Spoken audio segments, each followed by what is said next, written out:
Hello students, this is the second part of our module 4 planning. Our course is fundamentals of artificial intelligence. So module 4 planning, we saw the first part, right? So as we discussed, planning is a central topic in artificial intelligence because intelligent behavior requires deciding a sequence of actions in order to achieve a specific goal. So in this module, we'll systematically understand what are the different planning problems and what algorithms are used to solve them. Okay, these are the contents as we saw in the previous video. So we already discussed what is planning, right? So planning is a course of action, which is a key requirement for an intelligent agent, the right representation for actions and states, and the right algorithms which can make things easier. So an intelligent agent must not only react to the environment, but must also determine a sequence of action that leads to a very desired objective. The right representation for the actions and the states and the right algorithms can make things easier. And as we saw, this statement mainly emphasize on mainly 2 points, that is representations and algorithms, right? So if actions and states are represented clearly and precisely, the planning problem becomes more structured and more solvable. So now we'll see which are the algorithms for classical planning. The description of a planning problem divides an obvious way to search from the initial state through the space of states looking for a goal. In the previous video also we discussed that we will have an initial state and we will have a goal state. In between that we will have different space of states or intermediate states in order to reach from initial state to goal state. So a nice advantage of the declarative representation of action schemas is that we can also search backward from the goal, that is looking from the initial state. So we have mainly 2 types of searches in state space search, that is forward state space search and backward state space search. Okay, so in short, we will have initial state, goal state, and available actions, and we can treat the planning as a search problem. Okay, so the planning mainly supports forward as well as backward searches. So this figure mainly compares the forward and backward search algorithm. Okay, so classical planning problems can be solved using algorithmic approaches. These algorithms mainly operates on states, actions, as well as goals. They search systematically in order to find the sequence of action that satisfies the goal condition. Okay, so in mainly in classical planning, we rely on the structured representation of the data and systematic search approaches. The idea is mainly to explore the possible state generated by the actions until the goal condition is satisfied. We have forward search, that is from initial state to goal state. Okay, the searching from initial state to goal state. Whereas we have the backward search in which we will search from goal state to the initial state. So now we have 3 types of, or mainly 3 types of state space search algorithms. Okay, so the first one is forward space, state space search for planning. Second one is backward search for planning. And third one is planning as Boolean satisfiability. And we have other classical planning approaches like hierarchical approaches and conditional probability approaches. Okay, so a third possibility is to translate the problem description into a set of logic sentences to which we can apply a logical inference algorithm to find a solution. This talks about the planning as Boolean satisfiability. Okay, this approach mainly converts the planning into a logical reasoning problem. First, we'll talk about the forward state space search for planning. Okay, so we can solve planning problems by applying any of the heuristic search algorithms. I hope in your module 2 already we have covered almost all the searching algorithms. That is, planning can be implemented using the algorithms such as BFS, DFS. BFS is breadth first search, DFS is depth first search, and E-star search algorithms. Okay. The states in the search state space are ground states where every fluent is either true or not. Okay. A ground state is a state where every fluent is either true or false, right? The goal is a state that has all the positive fluents in the problem's goal and none of the negative fluents. So we can tell that the goal is a state which have two portions, that is all the positive fluents is in the goal and none of the negative fluents will be in the goal. The applicable actions in a state denoted actions are grounded of the action schemas, that is actions where the variable have all been replaced by the constant value. So this means that variables are replaced by the constant values and no variables remain. Already we have seen that variables are not allowed in the planning domain, right? In the previous video we have discussed about that. So in order to determine the applicable actions, we mainly unify the current state or the present state against the preconditions of each action schema. For each unification that successfully results in a substitution, we mainly uh, concentrate on three things. That is, a substitution is generated, the substitution is applied to the action schema, and a ground action is produced. Okay, there is a very important requirement that any variable in the effect must also appear in the precondition. This guarantees that after substitution, no variables remain undefined. So in order to determine the applicable actions, we should concentrate on the match current state with the preconditions, then generate substitutions, apply substitution, and produce ground action. So the requirement that every variable in the effect must appear in the precondition ensures the correctness of the goal or action execution. This guarantees that no variable remains after substitution because variables are not allowed in the planning domain. Now let's see an example. Okay, that is state space says example. That is, it seems that the state space might be too big for many problems. For example, if you are considering an air cargo problem again, it is having 10 airports and each airport initially has 5 planes and 20 pieces of cargo. That is our initial state. And our goal is to move all the cargo at airport A to airport B. Okay, and we have a 41 step solution to this problem is that load the 20 pieces of cargo into one plane. Okay, say it's a plane A and fly the plane to B. Okay, and then unload the 20 pieces.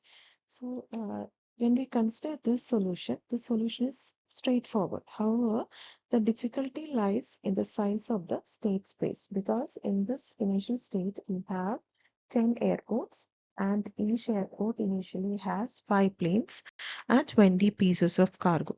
Okay, and our goal is to move all these cargo pieces into airport. Okay. Next, we'll see what are the branching factor and the heuristic values. Okay, how will you calculate the branching factor and heuristic value? So, finding this apparently straightforward solution can be difficult because the average branching factor is very huge. Because we considered n number of airports, right? We had 10 airports and 5 planes, and each airport has 20 pieces of cargo. So this relatively small problem instance is hopeless without an accurate heuristic value. So without an accurate heuristic value, the search becomes really impracticable, and many real-world planning systems initially relied on domain-specific heuristics. However, strong domain-independent heuristics can be derived automatically. Okay, so these heuristics make forward search feasible, and these heuristics are essential for practical planning in artificial intelligence. So in order to summarize forward state space search algorithm, you can tell that you it will this algorithm will try all the possible actions from the current situation until you reach your final goal. So the main difference between the forward search and backward search for planning is that the forward search start from the initial state and it will plan accordingly in order to reach your final state or goal state. Whereas in the case of backward search planning, you can start from your goal state and it will perform only the relevant actions in order to reach your initial state. But the forward search will consider all the applicable actions.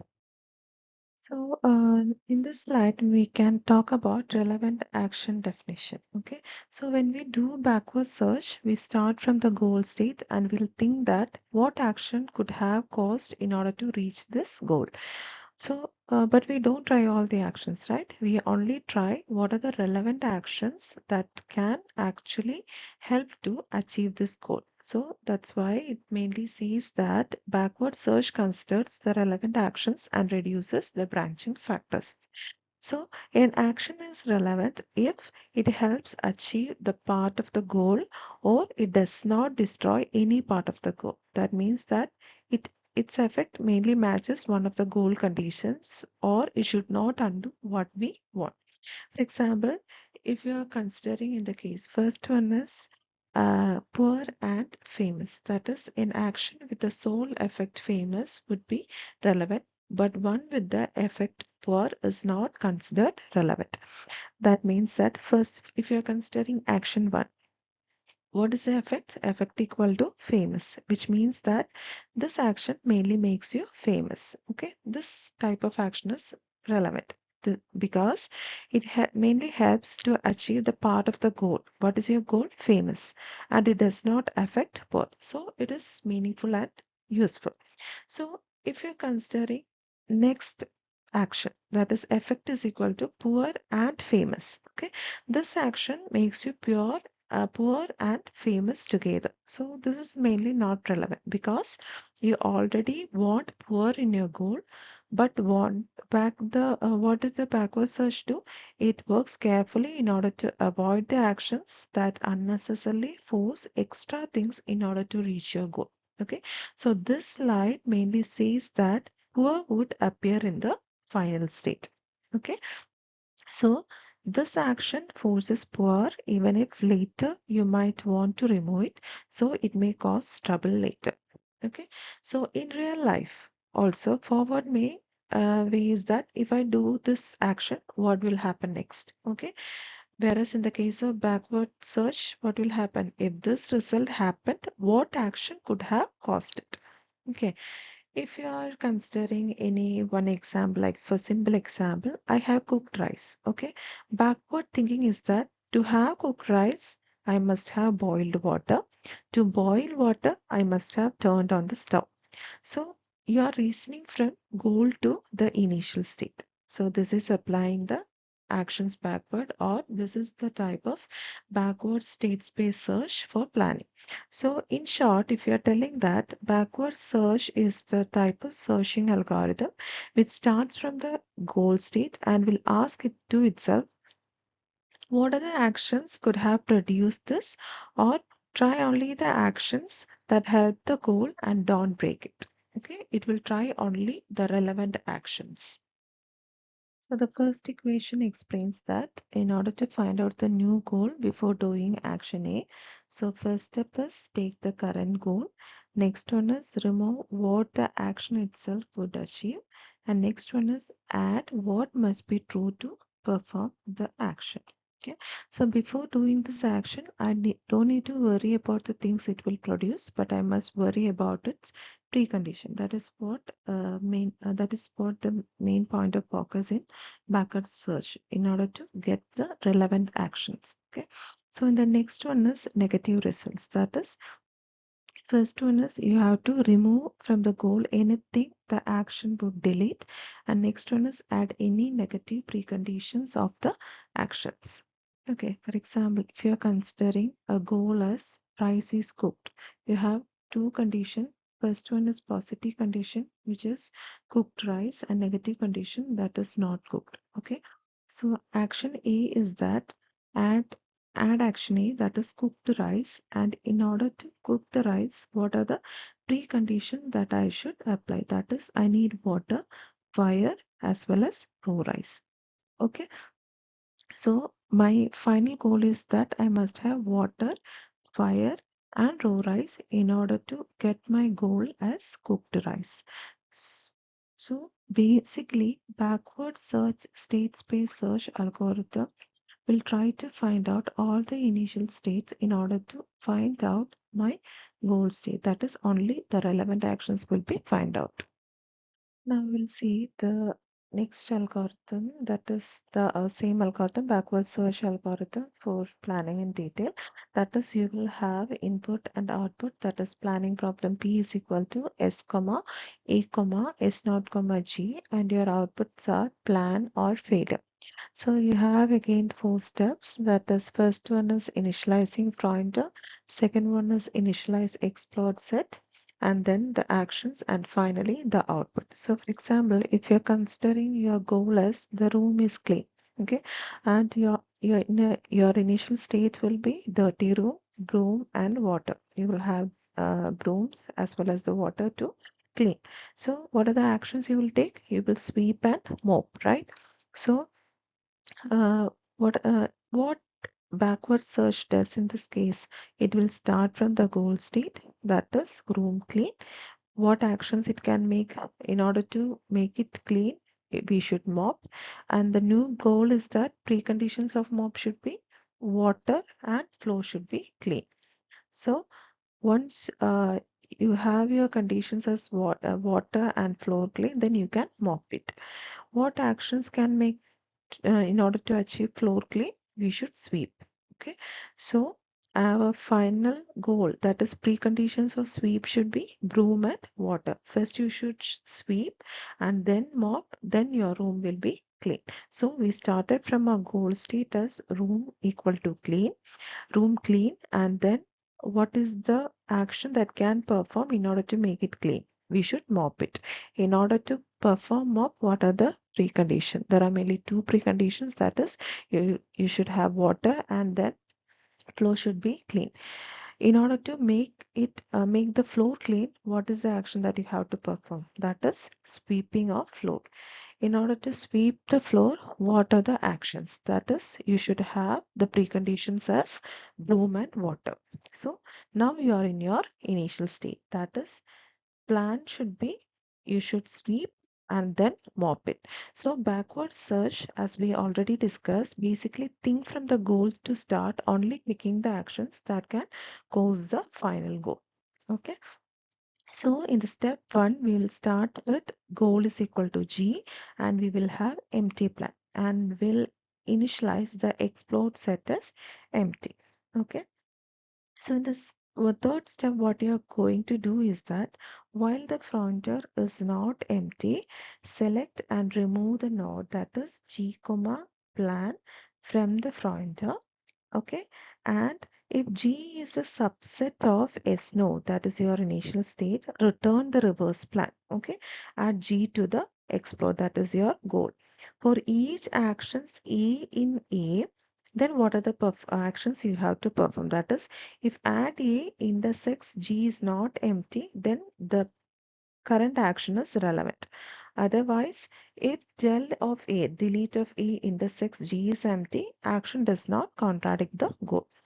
Now you have to calculate your regression function. That is, G dash is equal to G minus add A union precondition A. So if G is not explored, then add G dash plan plus A to the pointer and then return the failure. So this is the algorithm for the backward state space search planning.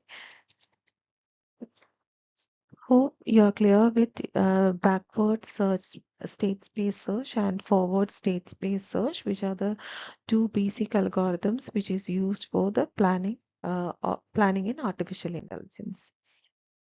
So, as a summary, we can tell that backward state space search focus only on relevant actions. It reduces unnecessary exploration and it works by regression goals step by step until initial state conditions are satisfied. Okay.